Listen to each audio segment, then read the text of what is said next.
நயன்தாராவை நீங்கள் போய் கட்டி பிடிச்சி ஆட முடியாது. புரியுது. நயன்தாரா கூப்பிட்டா வராது, போய் நான் ஃபாரின் போகிறேன் வாங்க என் கூட அப்படின்னு வருவாங்களா? ஆனால் விஜய் கூட போவாங்க.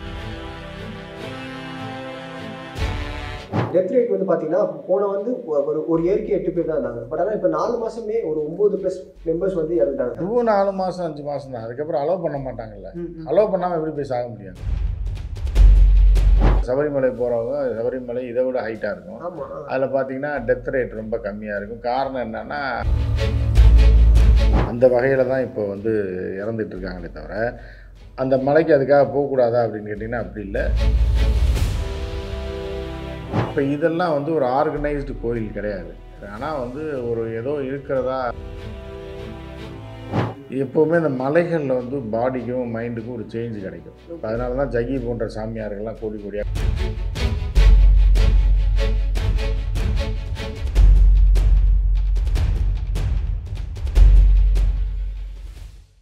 ரிஃப்ளெக்ட் வியூவர்ஸ்க்கு வணக்கம். இந்த இன்டர்வியூ நம்ம கூட சீனியர் ஜெர்னலிஸ்ட் உமாபதி சார் தான் இணைஞ்சிருக்காரு. வணக்கம் சார். அண்ட் இப்போ பார்த்தீங்கன்னா ஹாட் டாப்பிக்கில் வெள்ளையங்கிரி அந்த ஹெட்லைன்ஸாகவே வந்துடுது சார். நிறைய பேர் ஏற ட்ரை பண்ணுறாங்க. சின்ன வயசாக இருந்தாலும் சரி, வயசு ஒரு 60 இருந்தாலும் சரி, ஏற முடியல, மூச்சு இறந்துடுறாங்க. இந்த ஃபேக்டரோட ஒரு மிஸ்டீரியஸ் பார்ட்டாகவே இருக்குல்ல சார், அது என்ன சார்? இந்த விஷயத்தில் இப்படி போகிறாங்களா? இப்போ மலை ஏறும்போது இப்போ சாதாரணமாக நடந்து போகிறதுக்கும் மலையில் ஏறுறதுக்கும் நிறைய வித்தியாசம் இருக்குது. இப்போ நீங்கள் உங்கள் 2 வீலரோ காரோ இருந்தால் கூட பிளைன்ஸில் ஓட்டிகிட்டு இருக்க வண்டியை திடீர்னு ஹில்ஸில் ஏற்றுனீங்கன்னா என்ன ஆகும் அப்படின்னா பயங்கரமாக அதில் இருக்கிற பிரச்சனை பூரா வெளியே தெரிய ஆரம்பிச்சிடும். ஏன்னா லோக்கலில் ஓட்டும்போது ஸ்பீடு மட்டும் கியரில் போகும். 5வது கியர் 4வது கியர் 3வது கியரில் ஸ்பீடில் மட்டும் நீங்கள் போவீங்க, இல்லைனா ஸ்லோவில் ப்ளைனில் போவீங்க. இப்போ ஹில்ஸில் எக்ஸ்ட்ரீமாக அதை வந்து ஒரு புஷ் பண்ணும்போது ஆக்சிலேட்டர் கொடுக்கும்போது என்ன ஆகுன்னா ரொம்ப அலற ஆரம்பிக்கும். ஹில்ஸ்லாம் பார்த்துருப்பீங்க.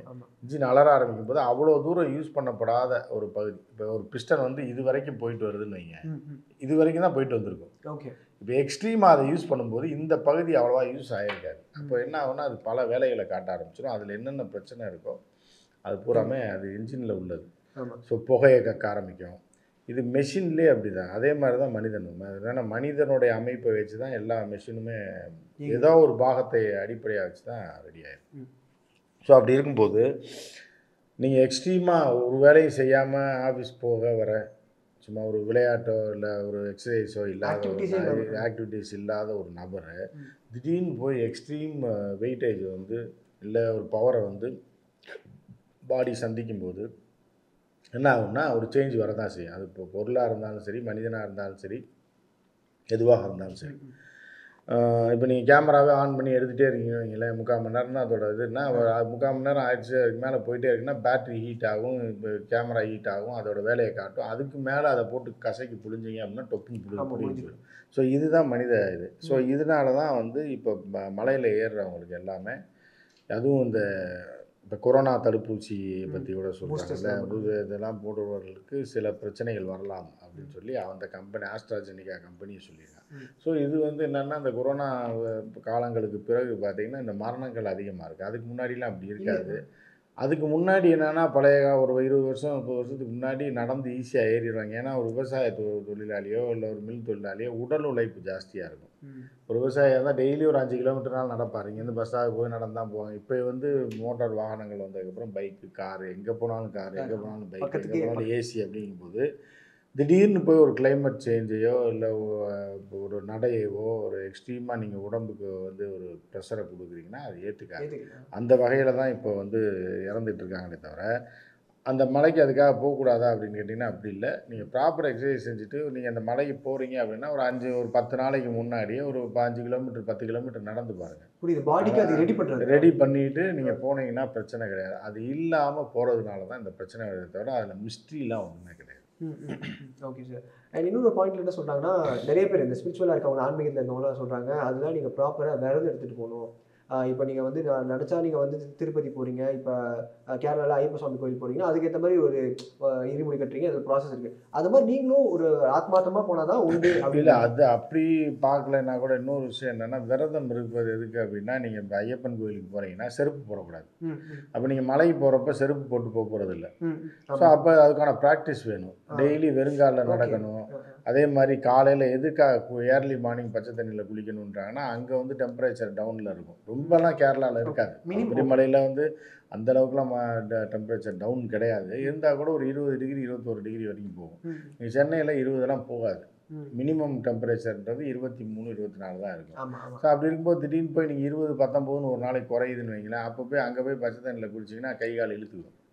ஸோ அதனால 45 நாள் வந்து பாடி செட் ஆயிரும். அந்த குளிக்கிறது ப்ராக்டிஸ் மாதிரி தான். மாலை போடுறது விரதம் இருக்கிறதுன்றது ப்ராக்டிஸ் தான். ஓகே, சரியா? நீங்கள் அசைவம் சாப்பிடக்கூடாது அப்படின்னா அது எல்லாமே எல்லாத்துக்கும் ஒரு ரெடி பண்ணுறது பாடியை மைண்டையும் ரெடி பண்ணிட்டு தான் நீங்கள் அந்த கோயிலுக்கு போகிறீங்க. போகும்போது உங்களுக்கு ஒன்றும் இல்லை. சபரிமலை போகிறவங்க சபரிமலை இதை விட ஹைட்டாக இருக்கும். அதில் பார்த்தீங்கன்னா டெத் ரேட் ரொம்ப கம்மியாக இருக்கும். காரணம் என்னன்னா மாலை போட்ட உடனே அவர்கள் நடக்க ஆரம்பிச்சிருவாங்க. வெறுங்காலில் நடக்க ஆரம்பிக்கும் போதே உங்களுக்கு அந்த அக்குபஞ்சர் எஃபெக்ட். அதே மாதிரி நீங்கள் வெறுங்காலில் நடக்கும்போதே உங்களுக்கு எப்படி 1 கிலோமீட்டர் 2 கிலோமீட்டர் எங்கே போனாலும் சொகுசு பயணம் இருக்கக்கூடாது, சொகுசாக தூங்கக்கூடாது. அப்படிங்கும்போது அந்த உடல் வந்து பக்குவப்பட்டுரும். அப்படி போகிறீங்க. இப்போ இதெல்லாம் வந்து ஒரு ஆர்கனைஸ்டு கோயில் கிடையாது. ஆனால் வந்து ஒரு ஏதோ இருக்கிறதா நம்பிக்கை உள்ளவர்கள் அங்கே போகிறாங்க. எப்போவுமே இந்த மலைகளில் வந்து பாடிக்கும் மைண்டுக்கும் ஒரு சேஞ்ச் கிடைக்கும். அதனால தான் ஜகி போன்ற சாமியார்கள்லாம் கோடி கோடியாக கொள்ளையடிச்சிட்டு இருக்க காரணம் என்னென்னா, நீங்கள் பார்க்காத ஒரு விஷயத்தை அங்கே பார்க்க முடியும். ஓகே. அண்ட் இப்போ நீங்கள் சொன்னீங்க சார், இப்போ ஜக் வாசுதேவ் அவர்கள் வந்து நம்ம பார்க்க முடியாத சில விஷயங்கள் அங்கே இருக்குது, கிடைக்கிது அப்படின்னு சொன்னீங்க.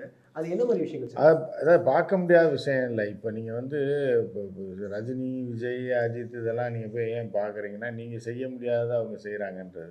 நீங்கள் ட்ரெயினில் மேலே ஓட முடியுமா? எவ்வளோ காசு செலவு பண்ணாலும் உங்களுக்கு பர்மிஷன் கிடைக்காது. அவங்க அதில் ஓடுவாங்க. அது நீங்கள் செய்ய முடியாத ஒரு விஷயம். அதே மாதிரி ஒரு இன்ஸ்பெக்டர் தூக்கி பரட்டி போட்டு அடிப்பாங்க. அவங்களால முடியுமா? முடியாது. அப்போ வந்து இந்த சராசரி மனிதர்களால் எது எதை முடியலையோ அதை வந்து ஒரு எடுத்து காட்டினா, நயன்தாரா நீங்கள் போய் கட்டி பிடிச்சி ஆட முடியாது. நயன்தாரா கூப்பிட்டா வராது. போய் நான் ஃபாரின் போகிறேன் வாங்க என் கூட அப்படின்னா வருவாங்களா? ஆனால் விஜய் கூட போவாங்க. ஏன்னா ஷூட்டிங்க்கு தான் தப்பாக நினைக்கிறேன். ஸோ அப்படி இருக்கும்போது அப்போ அதை நோக்கி தான் உங்கள் பார்வை இருக்குது. நீங்கள் அதானே பார்க்குறீங்க. பார்க்கும்போது அந்த மாதிரியான ஒரு இடம். இப்போ நீங்கள் அடிக்கடி ஃபாரஸ்ட்டுக்கு போக முடியாது. அங்கே ஒரு இடத்த நீங்கள் வாங்க முடியாது.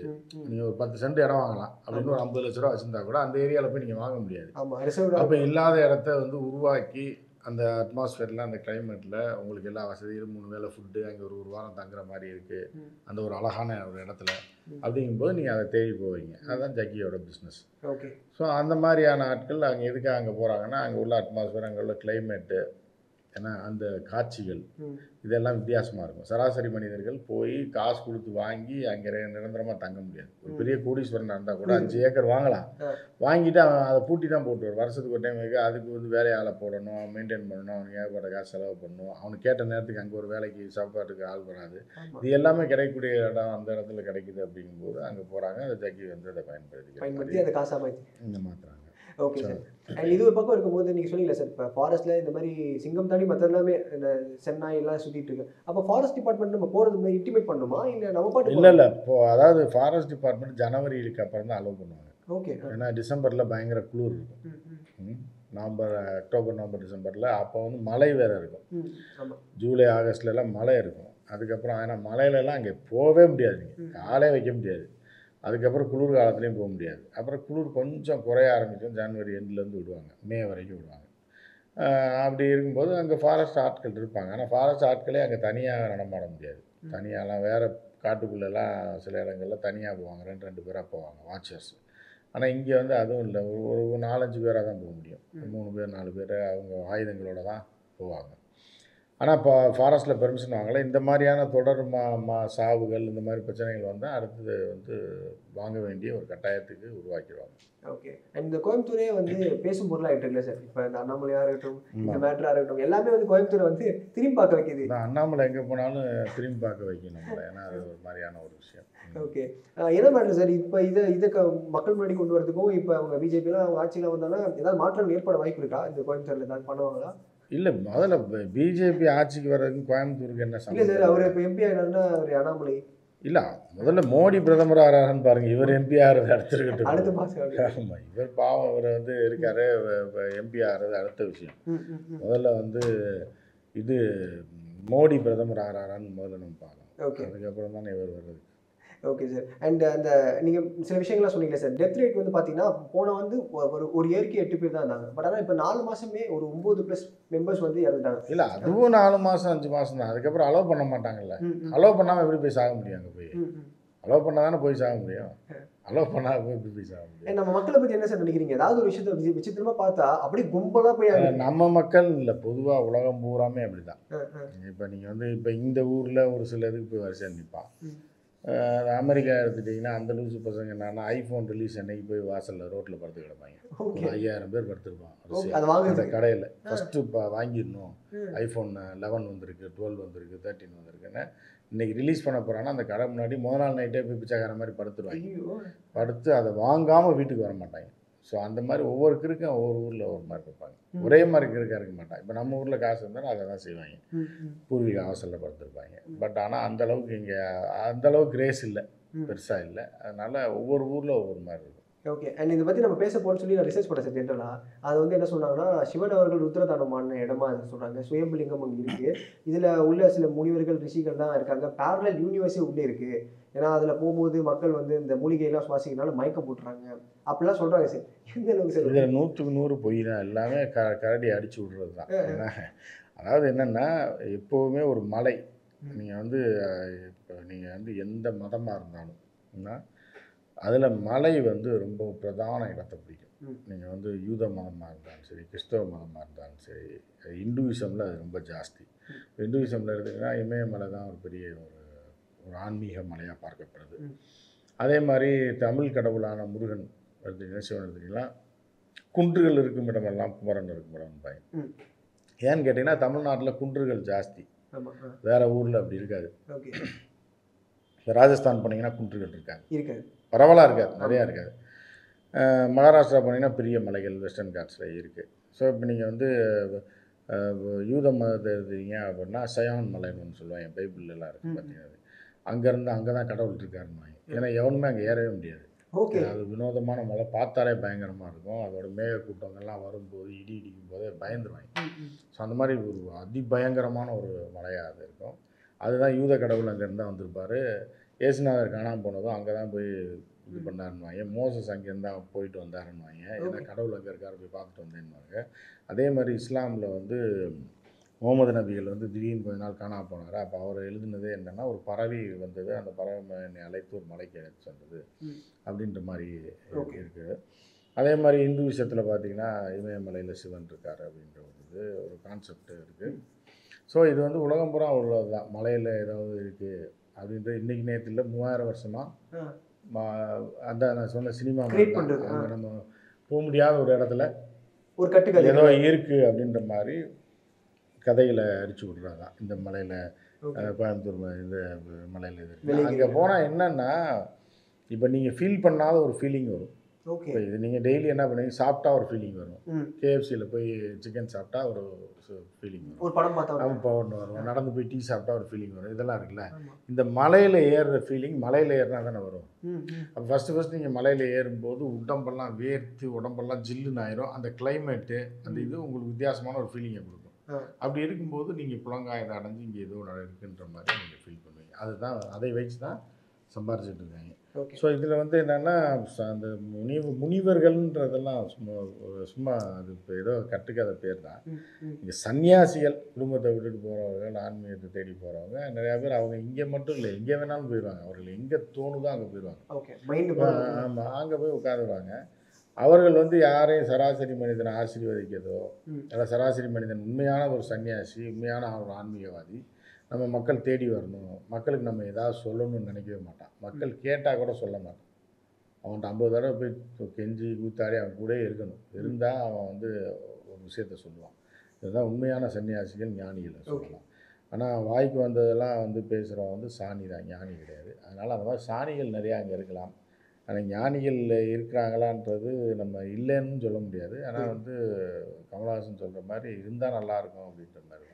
எப்படி சார் அது சாணி தான் நிறைய சுற்றிட்டு இருக்காங்க, அது இருக்கிற விஷயங்கள் அப்படியே சொல்கிறீங்க? அது இல்லை, ஆளை பார்க்கும்போது தெரியும்ல. அதாவது நீங்கள் இப்போ பெரிய ஞானி சன்னியாசியும் தாடி தான் வச்சுருப்பான், மாலையெல்லாம் போட்டிருப்பான், எல்லாம் பண்ணியிருப்பான். ஸோ வந்து இவரும் அப்படி தான் சாதாரண ஒரு பெரிய ஒரு ஆன்மீகத்தில் வந்து ஒரு அடுத்த நிலைக்கு போன ஒரு மனிதனும் அப்படி தான் இருப்பான், யார்கிட்டையும் பேச மாட்டான். அதே மாதிரி வேடதாரிகளும் அதே மாதிரி வேஷம் போட்டு தான் இருப்பாங்க. ஆமாம் ஆமாம், எப்படி தான் இந்த ரஜினி விஜயகாந்த்லாம் வேஷம் போட்டு டான்ஸ் ஆமா, டூப் மாதிரி. டூப் ஆடுறான் இல்லை அவன் அதே மாதிரி தான் வேஷம் ஃபர்ஸ்ட் போட்டு காப்பி. அப்போ நீங்கள் பார்த்தீங்கன்னா அது கண்டுபிடிக்க முடியாது. கிட்டத்தட்ட தூரத்தில் பார்த்தீங்கன்னா ரஜினி தான் வராரோ நிற்கிறாரோ அப்படின்ற மாதிரி தோணும்ல. அந்த மாதிரி தான் நீங்கள் கிட்ட போக போக தான் தெரியும் இது ஞானி இல்லை சாணி அப்படின்னு. ஸோ அந்த மாதிரி இருக்கிறது கிளப்பி விடுறது, எவனையா ஒரு 4 பேரை வர வைக்கிறதுக்காக ஏதாவது சொல்கிறது, நம்மளை மதிக்கணுன்றதுக்காக நம்ம எதையோ ஒன்று பார்த்தோன்ற மாதிரி ஒன்று சொல்கிறது, அதுக்காக இந்த ஹியூமன் கேபிட்டல்ஸோடைய ஒரு இதுதான் இது. காலங்காலமாக எல்லா நாட்டிலையும் நடந்துகிட்டு இருக்கிறது தான் இங்கேயும் நடந்துகிட்டு. Okay sir. அண்ட் இப்போ நீங்கள் சொன்ன மாதிரி டெத் ரேட் வந்து இன்க்ரீஸ் ஆகுது சார். அப்போ கவர்மெண்ட் வந்து இந்த ரெஸ்ட்ரிக்ஷன்ஸ் போடுவாங்களா? கீழே இப்போ பேப்பரில் பார்க்கும்போது வந்து ஒரு கோயம்புத்தூர் மெடிக்கல் கேம்ப் கீழே போட்டு டயபெட்டிஸ் இந்த மாதிரி பிபிலாம் இருந்தால் போகாதீங்க அட்வைஸ் பண்ணுறேன் அப்படின்னு சொல்கிறாங்க. அது மாதிரி ரெஸ்ட்ரிக்ஷன்ஸ் நடக்கும். வரும் இனிமேல் கொண்டு வருவாங்க. ஏன்னா இப்போ அங்கே வந்து அது கேட்பாரற்ற பகுதியாக இருந்தது. நான் ஒரு காலத்தில் வந்து 25 வருஷத்துக்கு முன்னாடி கோயம்புத்தூரில் இருக்கும்போதெல்லாம் ரொம்ப ரேர், ஏதோ ஒரு குரூப் இருக்கும், அங்கே போகிறதுக்குனே ஒரு குரூப் இருக்கும். வருஷத்துக்கு ஒரு 1000 பேர் போனாலே பெருசு. ஒரு 20 பேர் 15 பேராக சேர்ந்து போவாங்க. ஓகே. ஒரு சீசனுக்கு மட்டும் போயிட்டு அப்படி விட்டுருவாங்க. ஆனால் இப்போ பார்த்தீங்கன்னா இப்போ வந்து செல்ஃபி எடுக்கிறதுக்கும் வித்தியாசமான வீடியோ எடுக்கிறதுக்காக அங்கே போய் அதுக்காக போகிறாங்க. அதுக்காக போய் ஏதாவது நதிக்கடி வாங்கி சாகிறதோ இல்லை நெஞ்சரிச்சு சாகிறதோ. நீ தான் இது கொரோனா ஊசி போடுறதையும் செல்ஃபி எடுத்து தானே போட்டாங்க. இப்போ அதே மாதிரி சாகிறதையும் செல்ஃபி எடுத்து தான் போகணும்.